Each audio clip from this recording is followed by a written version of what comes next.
Good morning students. પ્રકરણ 14 આંકડાશાસ્ત્ર.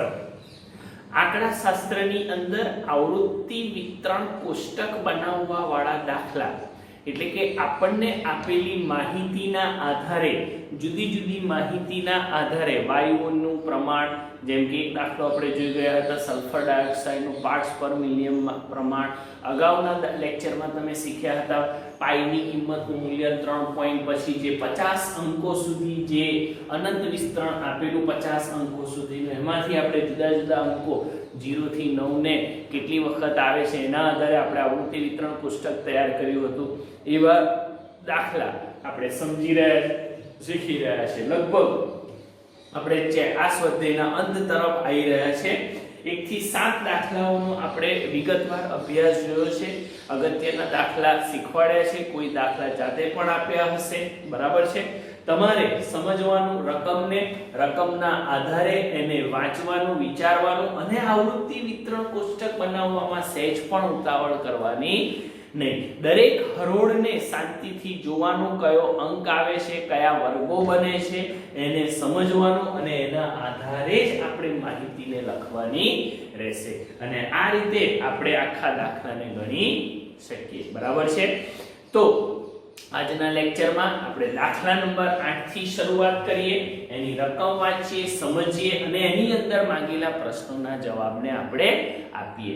રકમ બહુ મોટી હોય છે, એટલા માટે આપણે અગાઉથી કહ્યું છે કે જ્યારે પણ આ દાખલાઓ શીખો છો, આ ચેપ્ટરના દાખલાઓ શીખો, શરૂઆતમાં જ કહ્યું હતું ત્યારે તમારી પાસે પાઠ્યપુસ્તક હોવું જરૂરી છે. હું જેમ જેમ શબ્દો બોલતો જાઉં એમ એમ તમે ટેક્સ્ટબુકમાં રકમમાં જોતા રહેશો તો તમને ક્લાસરૂમમાં ભણતા હશો તેવો જ અહેસાસ થશે.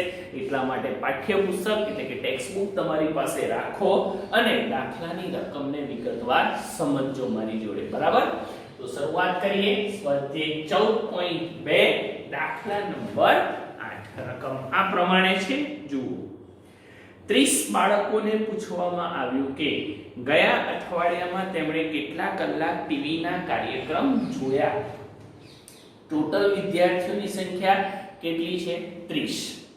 તેનાથી મળતા પરિણામો નીચે પ્રમાણે હતા. પહેલી હરોળના અંકો આપ્યા છે 1 6 2 3 5 12 5 8 4 8. આ અંકો વાંચવાનું કારણ શું? તમે પણ એને જુઓ. બરાબર. જેટલી રકમના, એવું નથી કે અંકો વાંચવાના નહીં, સીધી રકમ વાંચીને જવાબ શોધવાનો. અંકો વાંચશો તો પણ તમને રકમને દાખલો ઈઝી લાગશે. બીજી હરોળ 10 3 4 12 2 8 15 1 17 6. ત્રીજી હરોળના અંકો છે 3 2 8 5 9 6 8 7 14 અને 12. આ ત્રણ હરોળના અંકો આપણને આપ્યા છે. જે 30 બાળકોને પૂછવામાં આવેલા અઠવાડિયાની અંદર એમણે કેટલા કલાક ટીવી જોયું હતું એનું કલાકનું સર્વે આપણને આપેલું છે. એના આધારે પહેલો પ્રશ્ન, આ માહિતીનું 5 વર્ગ લંબાઈ લઈને અને 1 વર્ગ 5 થી 10 લઈને વર્ગીકૃત આવૃત્તિ વિતરણ કોષ્ટક તૈયાર કરવાનું છે. વર્ગ લંબાઈ કેટલી લેવાની છે? 5 અને વર્ગ કયો એમાંથી એક લેવાનો છે? 5 થી 10. એના આધારે પહેલું આપણે આવૃત્તિ વિતરણ કોષ્ટક બનાવીશું. અને નંબર 2, કેટલા બાળકો અઠવાડિયામાં 15 કલાક કે તેથી વધુ કલાક ટીવી જોતા હતા એનો આન્સર પણ આપવાનો છે. તો ફરી એકવાર 1 મિનિટનો સમય આપું છું. તમારી જાતે નાનામાં નાનો અંક શોધો, મોટામાં મોટો અંક એટલે કે નાનું અવલોકન અને મોટું અવલોકન શોધો. એના આધારે 5 વર્ગ લંબાઈ લઈ અને આપણે વર્ગો બનાવીએ. ચાલો જોઈ લો રકમ.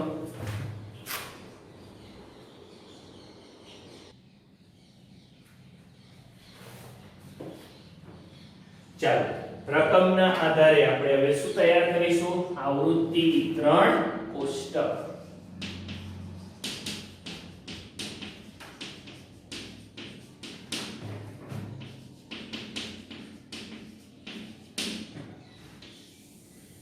ચાલો ઓકે.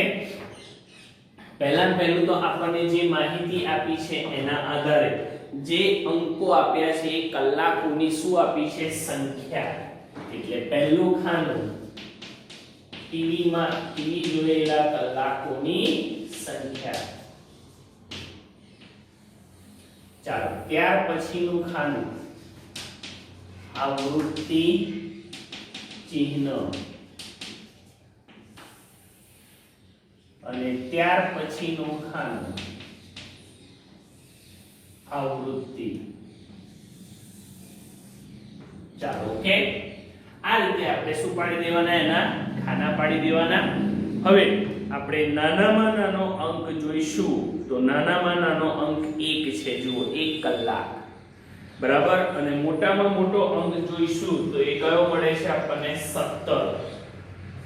એટલે આપણે નાનામાં નાનો અંક 1 સમય જાય તેવો અને મોટામાં મોટો અંક 17 સમય તેવા વર્ગોને લઈને આપણે દાખલાને ગણવાનો છે. તો 5 વર્ગ લંબાઈ વાળા એક સમય તેવો વર્ગ આવે 0 થી 5. ત્યાર પછી 5 થી 10, 10 થી 15, 15 થી 20. શા માટે હું 20 થી 25 નથી લેતો? આપણે નાનામાં નાનો અંક 1 સમય, એટલા માટે 0 થી 5 માં કોણ આવી જાય? 1 આવી જાય. એટલે આપણે ત્યાંથી શરૂઆત કરી. પહેલો વર્ગ લીધો 0 થી 5. ઓલરેડી આપણને રકમમાં 5 થી 10 તો આપેલું જ છે. અને મોટામાં મોટો અંક 17 છે, જે કયા વર્ગમાં સમાય છે? 15 થી 20 માં સમાઈ જાય, બરાબર. હવે આપણે આ અંકોને શોધવાના છે. કેટલા કલાકો છે, એની આવૃત્તિ ચિહ્ન અને એને આવૃત્તિને લખવાની છે. એના માટે પહેલો વર્ગ છે 0 થી 5. 0 થી 5 માં કયા અંકોનો સમાવેશ થાય? કયા વર્ગ? આ વર્ગમાં કયા અંકો આપણે જોવાના? 0, 1, 2, 3 અને 4. તો ચલો, પહેલી હરોળની અંદર 0, 1, 2, 3 અને 4 પૈકી પહેલો, પછી 2, 3, 5 નહીં આવે, 4 આવશે. એટલે પહેલી હરોળમાં 1, 2, 3 અને 4. ટોટલ કેટલા અંકો છે પહેલી હરોળમાં? 4. બોલો, ક્લિયર? બીજી હરોળમાં 3, 2, 1. એટલે ટોટલ કેટલા થયા? 3. 4 ને 3 7. ત્રીજી હરોળમાં 3, 2,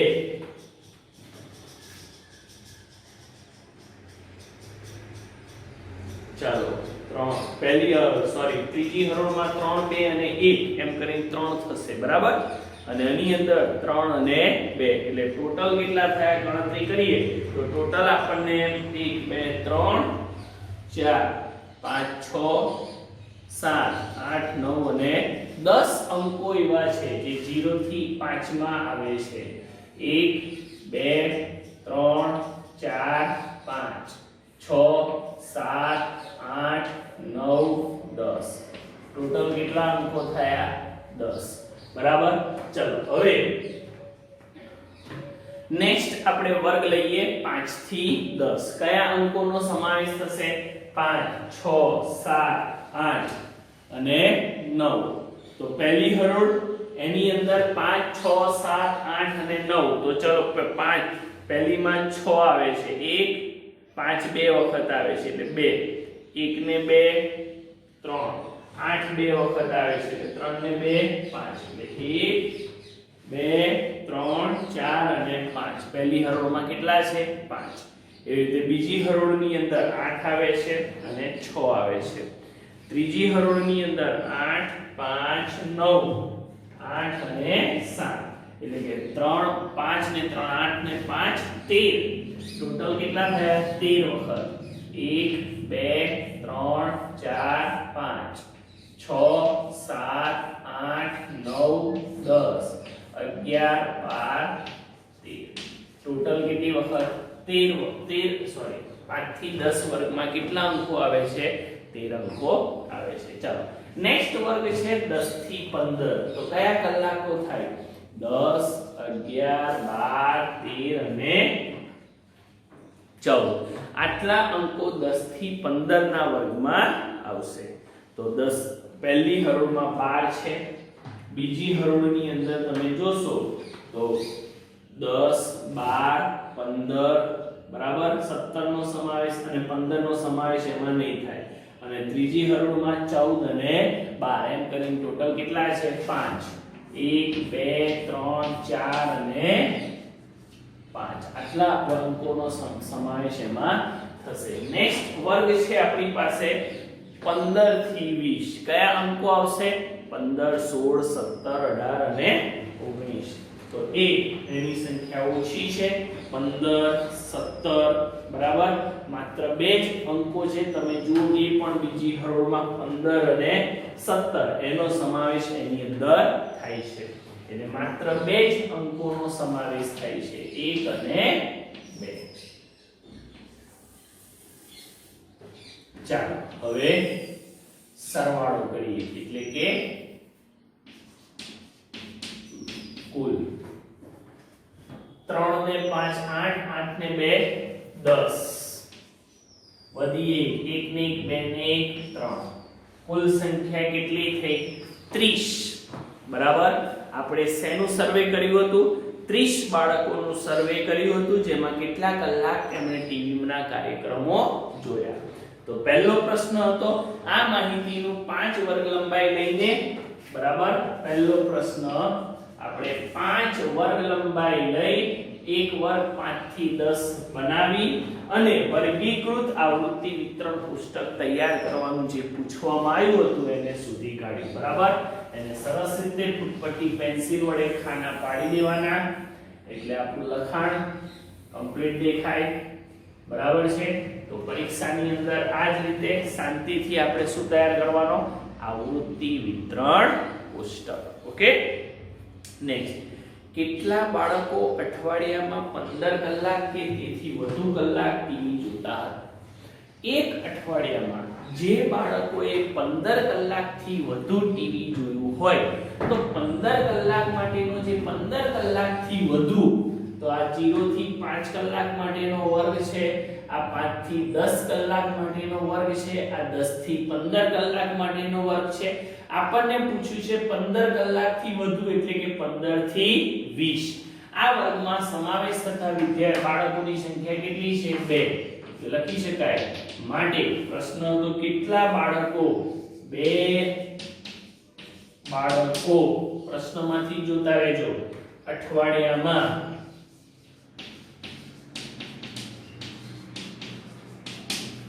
બે બાળકો અઠવાડિયામાં 15 કલાક કે તેથી વધુ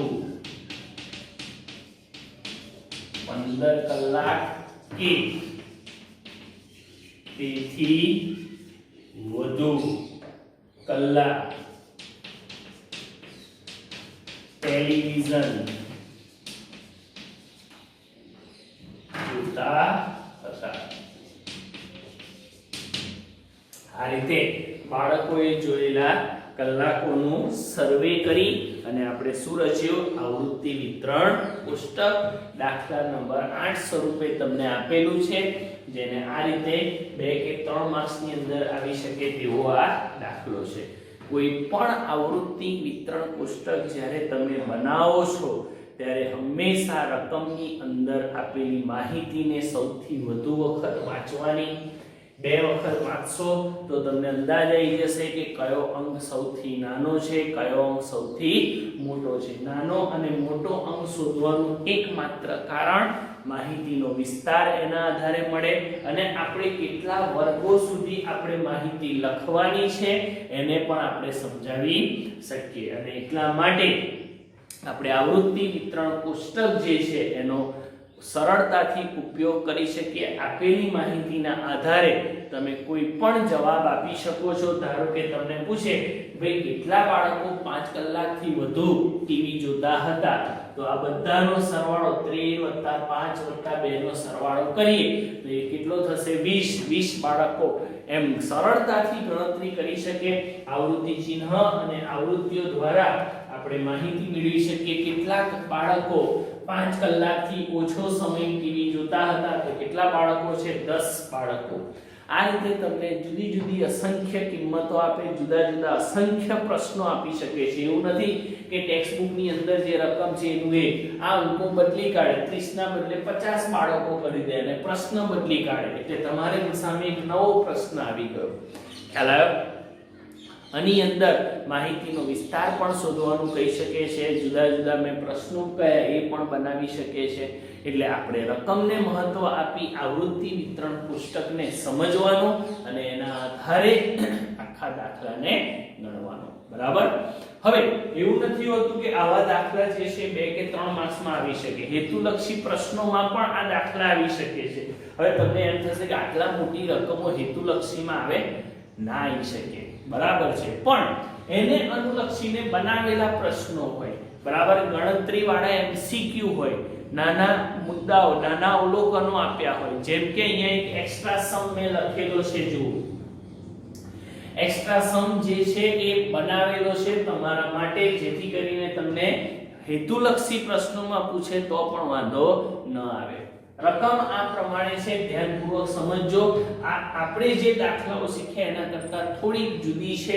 તમને પ્રેક્ટિસ મળી રહે, તમને જાણકારી મળે કે ભાઈ આવા દાખલા પણ નાના નાના પ્રશ્નોમાં આવી શકે. 1 માર્ક્સના જે ગણતરી વાળા દાખલા હોય છે એમાં પણ આવી શકે.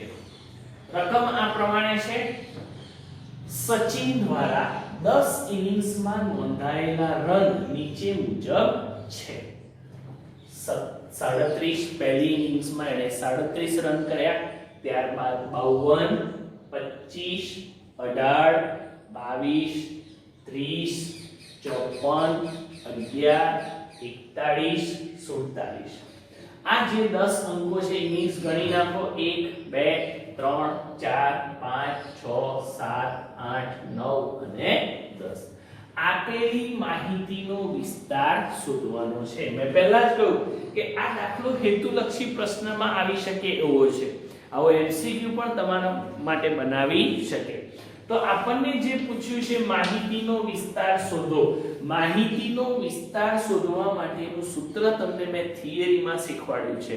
મહત્તમ અવલોકન ઓછા ન્યૂનતમ અવલોકન. ચાલો સૂત્ર લખીએ.